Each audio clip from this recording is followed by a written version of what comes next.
Colombia has suffered decades of violence and strife. A previous president was awarded a Nobel Prize for resolving conflict, and the current president was elected to implement paz total, total peace. But none of this works without society coming together at the community level to heal. Today, on Democracy Dialogues, we speak with someone doing just that, celebrated Chef Juan Manuel Barrientos.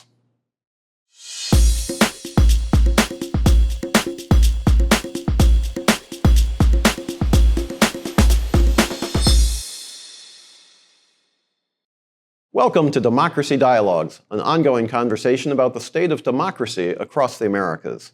I'm your host, Eric Farnsworth.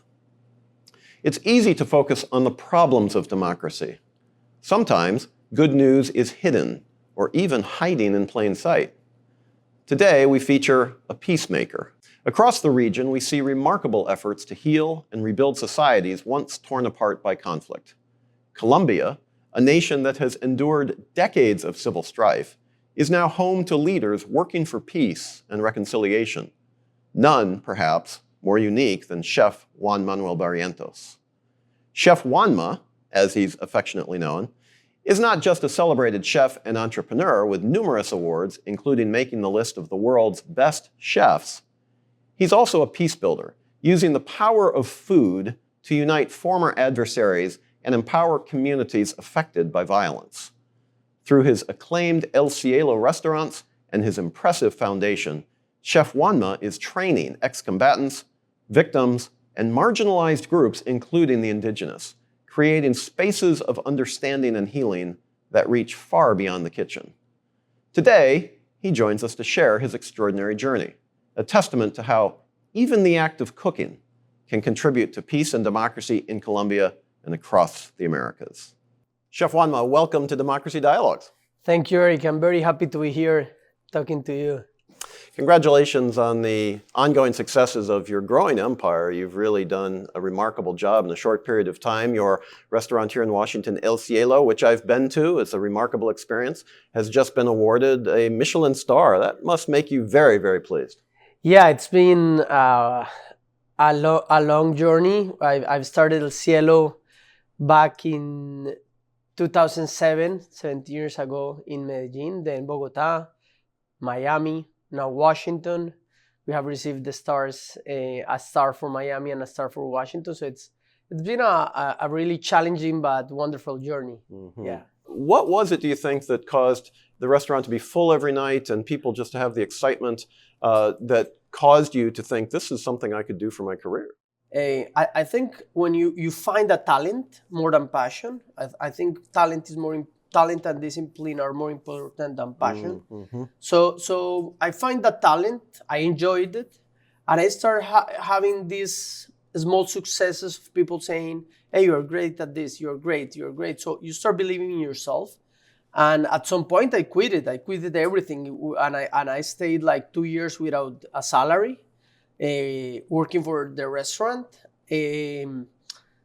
but I loved it. I loved it there, and I had a vision of growing El Cielo as a hospitality luxury brand, and that's been my focus since I started and quit everything to follow this dream. Mm-hmm.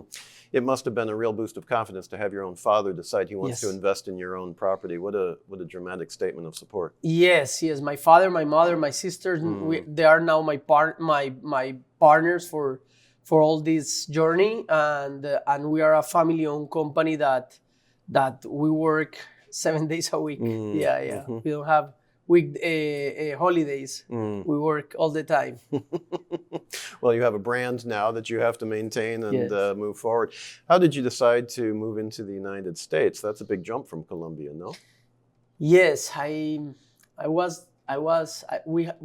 since we started, we have a foundation. We help to train wounded soldiers and former guerrillas in cooking and nonviolence. And in 2012 or 13, I was invited by the Global Non-Killing Center in Hawaii, Glenn Page, to do like a 2-week training in nonviolence. And I went there, and I remember Morimoto was opening his restaurant in Waikiki at that time. And I say, I'm going to have one day El Cielo here. And I started asking in different restaurants who were the most amount of tourists in Hawaii. And they say, yeah, they are Japanese. So I figured out that I had to do things backwards. So I think I say if I'm going to open one day in Hawaii, I should open before in Tokyo, before in Singapore, before in Middle East, then before in London, then before in New York, before in Washington, before in Miami, and then Bogota. And I was in Medellín, 26 years old, and I write that map backwards, and then I say my next step is opening Bogota. Once I open Bogota and we were successful, I say my next step is opening Miami. Then I say my next step is opening Washington, and that's my roadmap. I mean, that's an extraordinary vision, to be selling Japanese food to tourists in Hawaii or in Tokyo from a Colombian guy, 26 years old. That is a dramatic ambition, no? My father told me you're crazy, and I say, yeah, I know, but I'm also stubborn and focused, and he taught me that. So yeah, I wrote that map, and I think I'm not desperate to go to open any day in Hawaii, because another thing that I learned is that you have to have in your dream focus and macro patience. Yes. But in the small tasks, you have to have micro speed. So it's macro patience and micro speed. Interesting. And so I'm very active in the small tasks, but I'm not desperate in the long-term vision. That's a really interesting way to put it. And I come from the world of diplomacy and government and State Department, et cetera, and the idea of strategic patience for the longer term, but active tactics in the shorter term. That's really important insight. I want to come to the point that you teased us with a little bit, and the reason why we actually have invited you to join us here at Democracy Dialogues, and that's not just the successful business that you're growing and that is world-renowned at this point and is extraordinary success in a very short period of time, but the model that you've had to use the business world and the business plan as a means of reconciliation and growth and development of the underprivileged in Colombia and elsewhere as well. Talk to us a little bit about that. What is the vision and how did it come to you? So my mother taught and my father, they taught me to meditate when I was 12. They didn't taught us any religion, just meditation and social work, like inner peace, like introspection and help others. So that was like our religion and love, of course.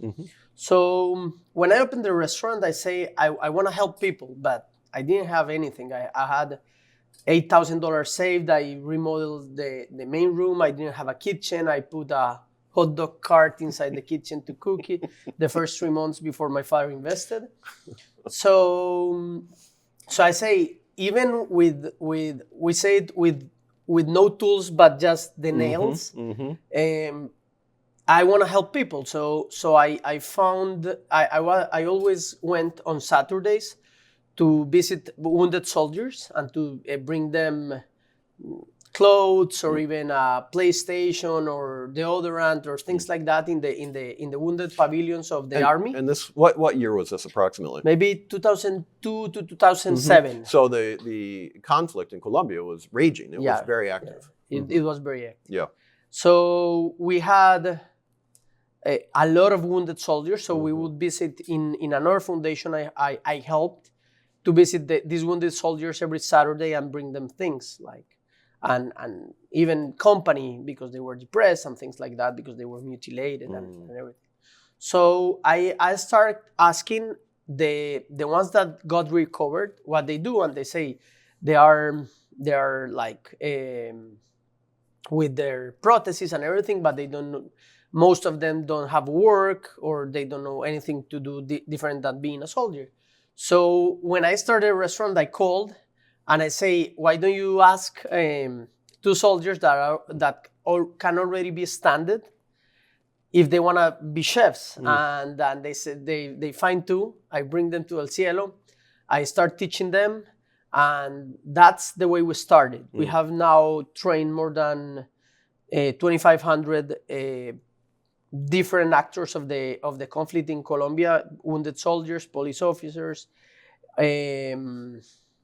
former guerrillas, former paramilitaries, victims, indigenous people, and we bring them together through cooking and nonviolence, and then we give them opportunities of working at El Cielo. Mm-hmm. I mean, this is an extraordinary story and amplified, which is happening elsewhere as well. But the vision that you've had is having a direct impact on peace building in Colombia.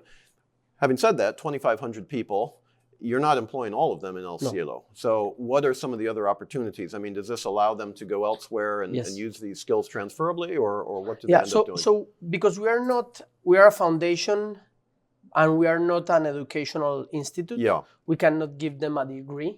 But it's funny because our name sometimes is more important than an education institute. So when they have our certificates of coming to our classes, they sometimes find an easier job than with an actual degree of a culinary institute. So we would have them between 3 months to maybe 15 months, because there were each course would be 3 months. Okay. So if they were just 3 months, they could have a bakery or first skills in cooking, second skills in cooking, third skills in cooking, first skills in bakery, second in pastry, then baristas, which they prepare coffee, professional coffee makers, and front of the house. So we have different modules, and they could do all of them, one of them, two of them, whatever they wanted. Some just did it for being occupied while they were healing. And then the ones that wanted to have a job opportunity, we will hire them for limited period of time. So they have our certificate and they could put in their CV that they work with us. And then they have to leave that space for a new. So we have done it like that. We have kept some of them as employees because they have become extremely talented and compromised and everything. So yeah, we have wonderful stories. So oftentimes these types of projects, if I can call it that, flounder down the road because they're not part of the actual business plan of companies. They're more for corporate social responsibility or maybe charity or whatever. And so when the company itself doesn't do so well, and I'm not talking about El Cielo, I'm talking about generally, then it's easy to cut the support for people. But this is a core part of your business plan, it sounds like. Yeah, it's super funny because we are not even a legal foundation. It's super funny because people say, like, can we donate? And I say, like, no. Like, well, yes, maybe but no. Maybe you should change that. Yeah, I have to. Actually, I have to. But the thing is that we focus in helping people, not in raising money. And we knew that we had to have the foundation in the point that we could support, because I'm not good asking for money. So when it's a not so good year in the economy, next year we will reduce a little bit the capacity of attention of the foundation. And when we have a good year, we say, okay, we're going to invest more. The things that we donate between 5 to 20, 25% of the profits to the foundation. But it's not a fixed number. It's that how many people can we help next year?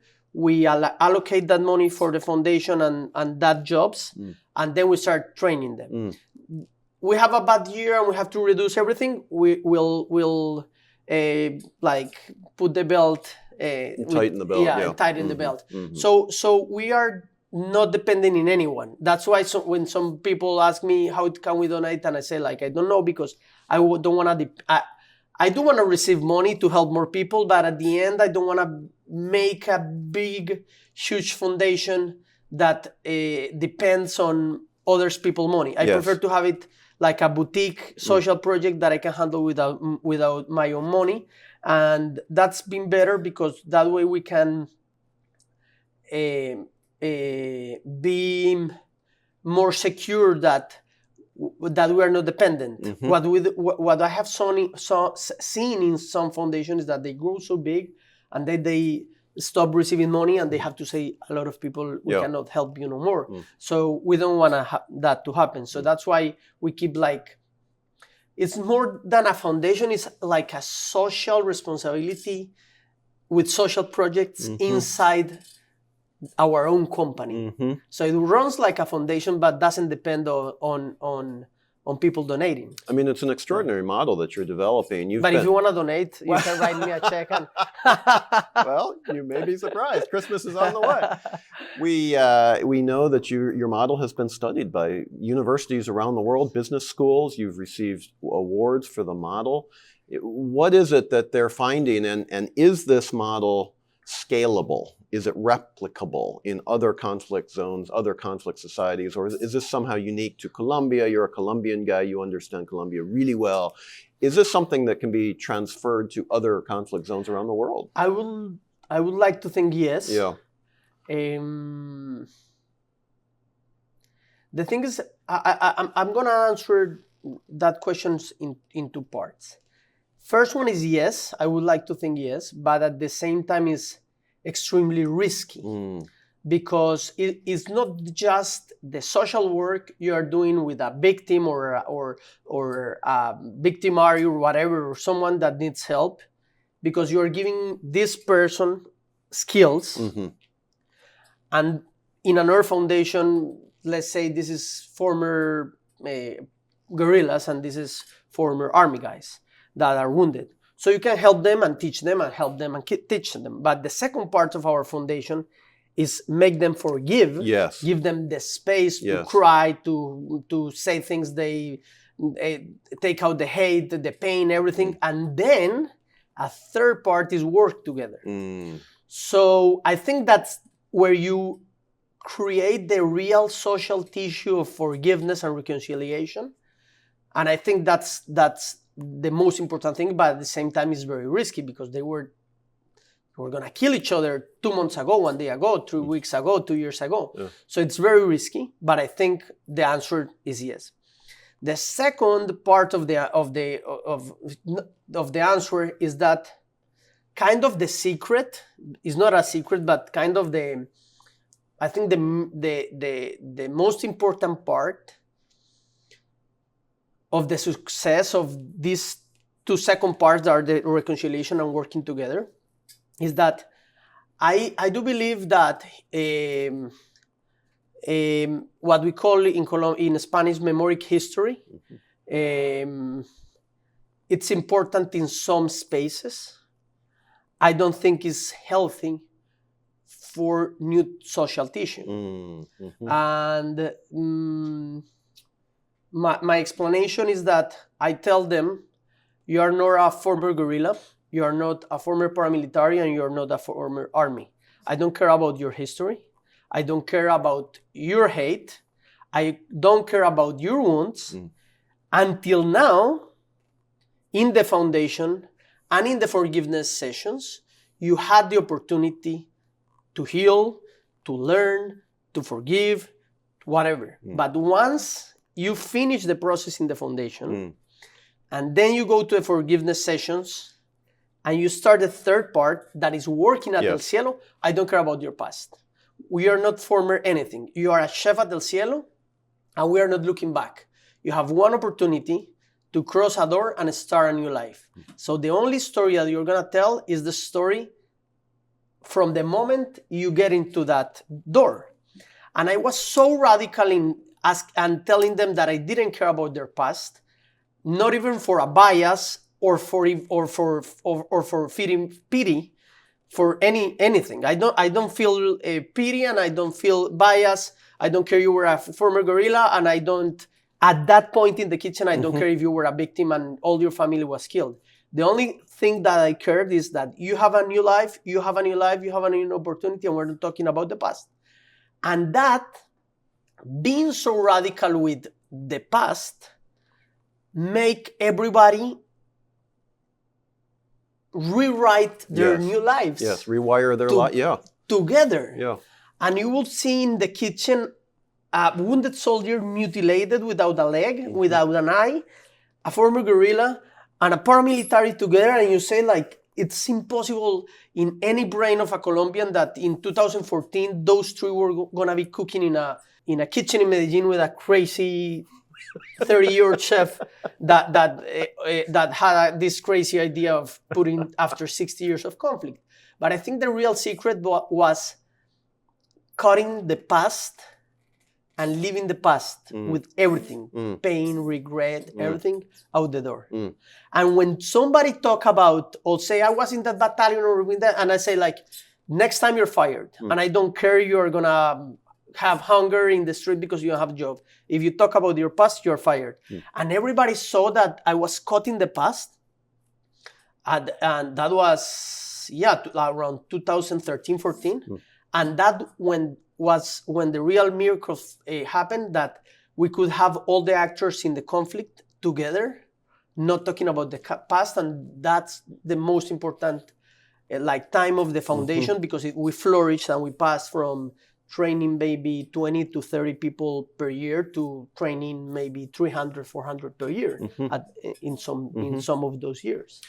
It's fascinating what you're talking about. I've done a lot of post-conflict work in Central America, in Guatemala specifically, but in other countries as well. And, the demobilization, the de-arming, the, bringing people out of the field is just the first step, as you say. And the piece that oftentimes hasn't been developed effectively is not just the reconciliation aspect, but working together toward a common goal, where, just as you're saying, the past is the past, but we are working together for the future. That is a fascinating reality that frankly, I think if people in other conflict zones were to focus on that aspect, that could be a very transferable aspect of what you're doing. This is a remarkable vision that you're having. And you have the ability to say, look, in my kitchen, we don't care about, what happened. I mean, we care in a humanitarian sense, but from a business sense, we're working together, guys, and that's what we need to focus on. It's a really important insight that I think you've had. Thank you.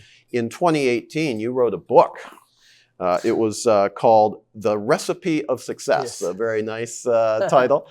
What's the recipe for success for Juan Manuel Barrientos? Looking in the mirror every morning and being grateful to go to a workplace that you love. That's success. I don't believe success is in the bank account or in the cover of a magazine. I think it's working with your family in what you love. So that's real success, and that's the book about. It's a fantastic vision, although success, I would also say, is being on Democracy Dialogues. Yes, of course. To discuss this vision. Look, you've had a great deal of success to this point. You're going to have a great deal of future success, no doubt. But the vision that you have, the energy and intensity that you've brought, not just to the business side, but to the social development of Colombia and the betterment of the Colombian people is really remarkable. What's the last thing you would like to leave our viewers with as we wrap up our conversation today? Visit El Cielo in Miami or Washington. But most important, your next vacation has to be in Colombia. Colombia is a beautiful, beautiful country. And we have reinvented after 60 years of war. We're a resilient and loving country with very welcoming. We are very happy. Everything for us is a party. So it's the best place for your next vacation. Well, having just been to Colombia and being a frequent visitor to your country, I can confirm that it's a wonderful country and well deserving of all the positive things you've just said about this. Chef Juan Manuel Barrientos, thank you for joining us today at Democracy Dialogues, and much success as you continue your vision for Colombia, the Americas, and frankly, conquering the world with cuisine as well. And thanks to all of you for joining us here at Democracy Dialogues, where each month on the first Thursday, we come to you with a different practitioner to discuss issues of democracy in the Americas. Join us on our website, www.as-coa.org, or on YouTube, or on your favorite podcast platform. For Democracy Dialogues, this is Eric Farnsworth. Join us again next month. We look forward to seeing you then.